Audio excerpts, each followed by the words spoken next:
Hello,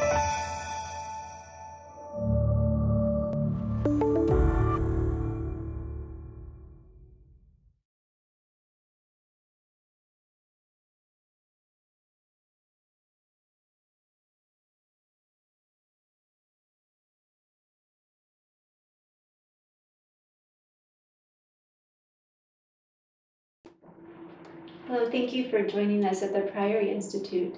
It's Tuesday of Holy Week. Yesterday in the Gospel, it took place 6 days before the Passover meal. And today for our Gospel, we go to St. John's account of the Last Supper. So we're starting right after Jesus washed the feet of the disciples, and he gave them the new commandment to love one another as he loved them. Today's Gospel has a somber tone. It's set at the very beginning when it said Jesus was troubled. And throughout this gospel, we hear of the prefigurement of the betrayal of Judas and the denial of Peter.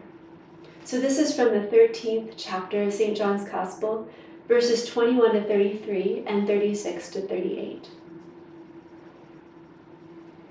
While at supper with his disciples, Jesus was troubled in spirit and declared, "I tell you most solemnly, one of you will betray me." The disciples looked at one another, wondering which he meant. The disciple Jesus loved was reclining next to Jesus. Simon Peter signed to him and said, "Ask who it is he means." So leaning back on Jesus' breast, he said, "Who is it, Lord?" "It is the one," replied Jesus, "to whom I give the piece of bread that I shall dip in the dish." He dipped the piece of bread and gave it to Judas, son of Simon Iscariot.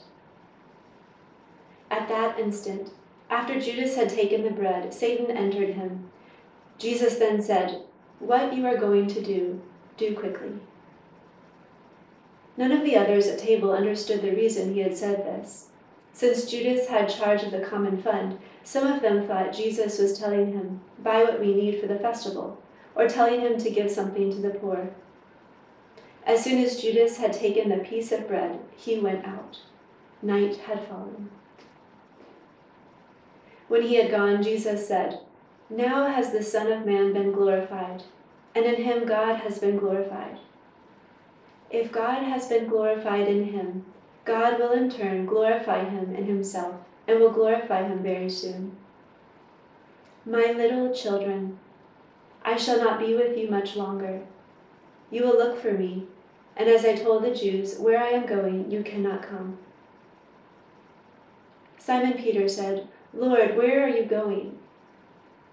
Jesus replied, "Where I am going, you cannot follow me now. You will follow me later." Peter said to him, "Why can't I follow you now? I will lay down my life for you." "Lay down your life for me?" answered Jesus. "I tell you most solemnly, before the cock crows, you will have disowned me 3 times.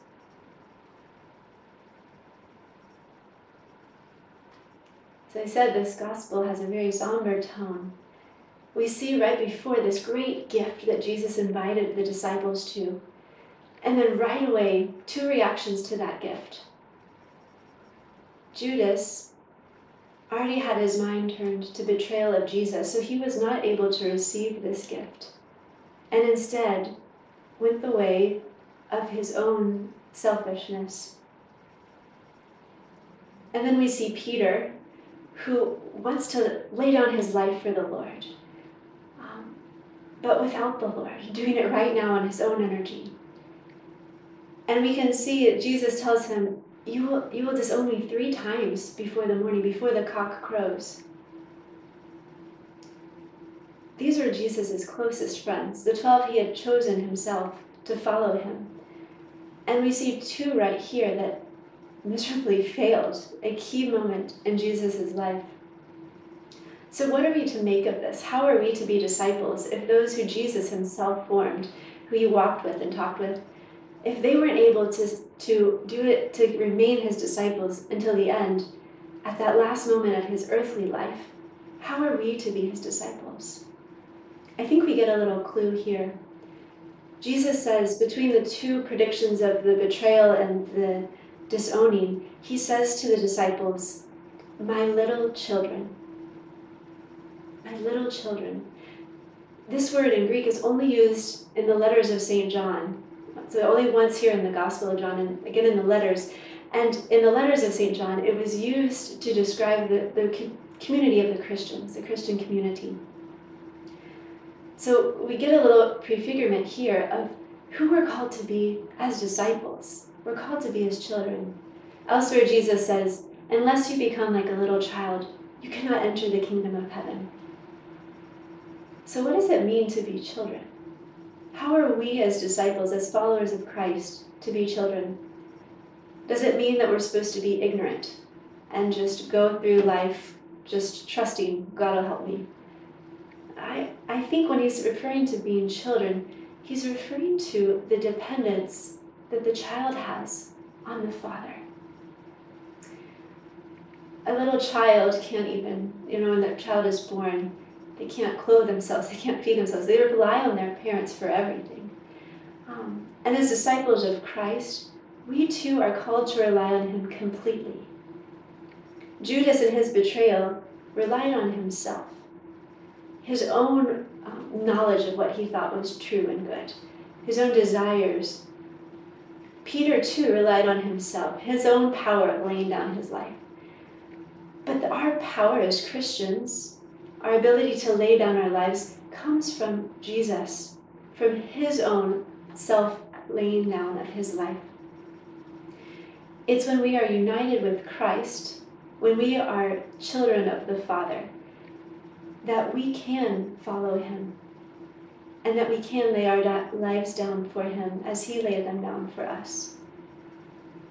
So this Tuesday of Holy Week, maybe we can consider, how are we children of God? What does it mean to be dependent on God in my life? How am I relying on him? How am I laying down my life for the Lord? And then go to the Father, to accept him as our Father, and to affirm that yes, I am a child of God. God bless you.